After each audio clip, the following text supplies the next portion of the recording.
I think Joe Flacco has had the single weirdest career in NFL history, at least for a quarterback. Let's look at this. Joe Flacco was the starting quarterback for a winning franchise for a full decade, 10 years in Baltimore. It's all Flacco under center. The peaks are really high. He has back-to-back 12-win seasons. He goes to the playoffs almost every year. In 2011, he takes the Ravens to the AFC Championship game in Foxborough, where they lose, but it's not his fault. He puts the game-winning touchdown pass in Evans' arms, and it's swatted away. And then the game-tying field goal gets blown into the Boston Harbor.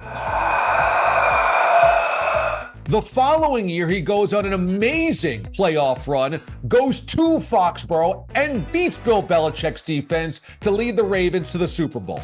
Oh, right, that's 2012, where he has one of the greatest postseason runs by any quarterback ever. Through those 4 games, obviously 4 wins, more than 1,100 yards, 11 touchdowns, 0 interceptions. 0 interceptions. That includes that ridiculous throw to Jacoby Jones in Denver, freezing in the AFC divisional round against the number 1 seeded Broncos, against those Broncos, and then the Patriots, and then the Niners in the Super Bowl. 3 touchdowns, no picks in all 3 of those games. The only quarterback with playoff numbers that exquisite during one playoff run, Joe Montana. And yet, Joe Flacco never made a Pro Bowl. Everybody makes the Pro Bowl. Joe Flacco's played in 15 postseason games, 15 of them. Eli Manning, a future Hall of Famer likely, played in 12.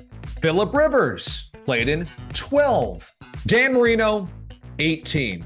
Joe Flacco's only played in 3 fewer postseason games than one of the greatest quarterbacks ever. Of course, Flacco was helped out by a tremendous defense throughout most of those years, a strong run game, and a very stable organization with a good coaching. And yet, there's no way he'll ever even sniff the Hall of Fame. No individual accolades, aside from the biggest individual accolade ever, Super Bowl MVP. And here he is, discarded by a league desperate for backup quarterbacks. Look at the backup QBs in the NFL in 2023.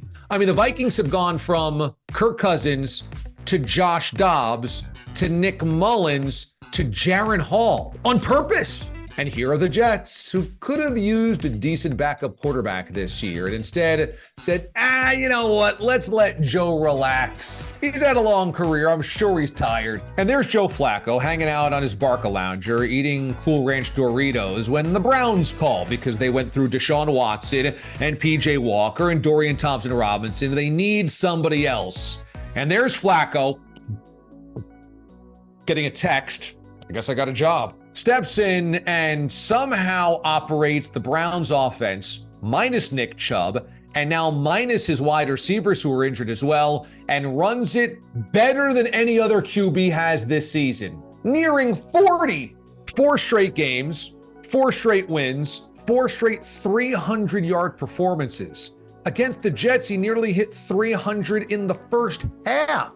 We've had Super Bowl winning quarterbacks who are not in the Pro Football Hall of Fame. Jeff Hostetler, Brad Johnson, Trent Dilfer. We've had a quarterback go on a great run, win a Super Bowl MVP, and he made only 1 Pro Bowl, Nick Foles. But Nick Foles didn't have a decade of starting at quarterback and all that success that Flacco did. Maybe the best comp is Jim Plunkett, who also was a starting quarterback for a long time and actually won 2 Super Bowls and isn't in the Pro Football Hall of Fame. Never made a Pro Bowl either. But even Plunkett didn't have the consistency that Flacco did. Plunkett's early career with the New England Patriots, they were terrible. 2 seasons with the 49ers when they were terrible. And then the rest of his career with the Raiders, where he was kind of yanked in and out of the lineup by an impatient Al Davis who always thought he could do better under center than Plunkett. Honestly, I'm racking my brain. I don't think anybody's ever had as weird of a career as Joe Flacco has had.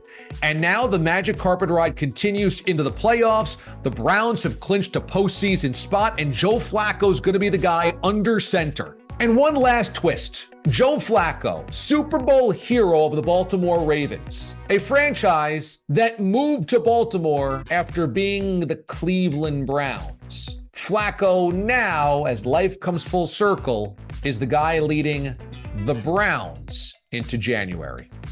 He couldn't make it up.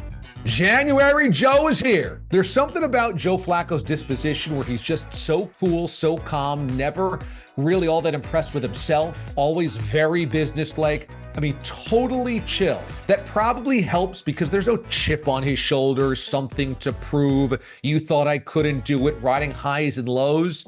He just punches the clock, goes to work, wins football games. Outrageous. Gotta love it. For more videos like this, subscribe right here. Thanks so much for watching. I'm DA, Damon Amendolara. We'll see you next time.